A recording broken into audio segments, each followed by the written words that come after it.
And there are certain guys that are that way that they just keep getting better. I'm taking Russell Wilson. He's proven. The guy is flawless when they need him to be. I'm definitely in the zone, locked in, focused, dialed in. My teammates are too. When did you first hear the phrase, "Let Russ cook"? When I first heard the phrase, "Let Russ cook," I've been cooking for some years now, people just don't know it. I think I heard it this offseason, probably, I don't know, springtime at some point. I heard the phrase like early on in training camp. What I'm getting from everybody is let Russ call the plays, like let him just go out there and just be Russ. I think it's all the Seahawks fans having fun and trying to let me dial it up a little bit and get in the kitchen and mix it up. The internet's push to let Russ cook officially began last September, but the movement has been building on Seahawks Twitter for a while. One of the earliest calls came from longtime Hawks fan Zach Whitman. It really, I think, dates back somewhat to the Dallas playoff game where they famously just would not let him do anything. In January of 2019, in a wild-card game between Seattle and Dallas, the Seahawks ran the ball 22 times through the first 3 quarters, while Wilson threw the ball just 17 times. Dallas won 24-22. Over the course of the last year, it was like a kettle starting to maybe slightly boil, so you start to hear little bits, and it came into this year and everyone's just, please, just like, let's not wait for the fourth quarter to score points. Through the first 2 weeks of the 2020 season, Seattle's passing attack has been frying defenses, much to the delight of Seahawks Twitter. Let Russ Cook has gone from hashtag to reality, but what does it really mean?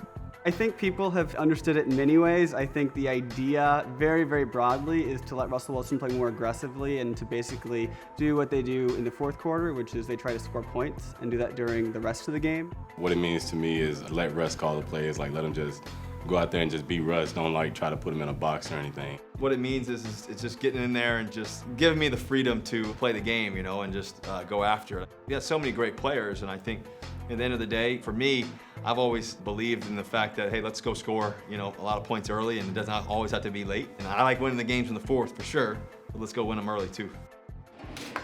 All great chefs know that success begins in the pantry. Wilson is no different. We got a bunch of different ingredients, in terms of players and people that can do so many amazing things. Chris Carson can run it, he can catch it, he can block it up.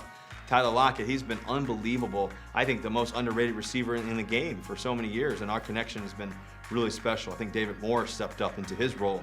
You got DK Metcalf, who's an absolute superstar. What does it feel like on the field when Russ is cooking? Anything could happen. He could throw a toe drag touchdown to Tyler or dump it off to Chris, who can run for 30 yards. So, it's just exciting after the play breaks down just to see who's going to get the ball. For a long time, Seattle was known sort of as this run first, pound the ground, hammer the rock offense, but it feels like the identity has evolved a little. No? No. It's still there. It's kind of going half and half right now, but we still run the ball. I think that the identity offenses continue to evolve. I think that we should never be one way. There's a great balance that you can still have, but yet still be aggressive in your approach. Thanks for watching ESPN on YouTube. For live streaming, sports, and premium content, subscribe to ESPN+.